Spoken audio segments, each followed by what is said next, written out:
Kia ora e te whānau, ko Maria Sydney tōku ingoa, ko tēnei te Waiata, ko ngā rā o te wiki ēnei. These are the days of the week. I'm going to sing two versions for us today, so feel free to sing whichever version resonates for you.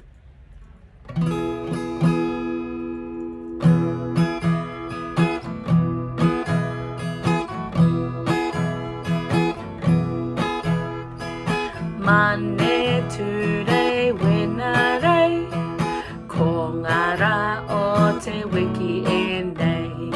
Tai te paraire hatare, ko ngā rā o te wiki ēnei. Rā tapu, ko ngā rā o te wiki ēnei. Mane ture wenare, ko ngā rā o te wiki ēnei. Tai te paraire hatare, ko ngā rā o te wiki ēnei. Rā tapu, ko ngā rā o te wiki ēnei. Māori ora.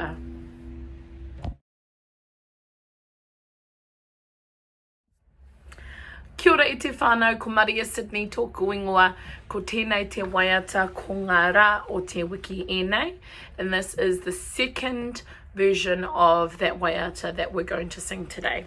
And as I said earlier, feel free to sing whichever version resonates for you.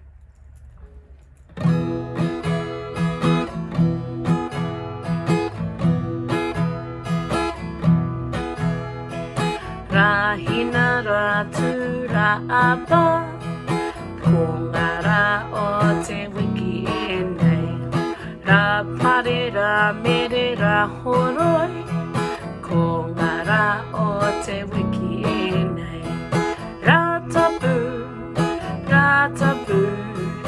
ko ngā rā o te wiki ēnei.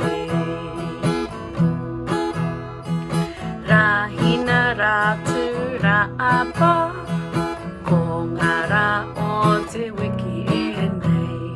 Rā pare rā mere rā horoi, ko ngā rā o te wiki ēnei. Rā tapu,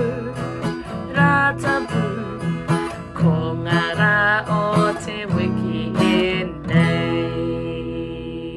Ka pai, Māori ora.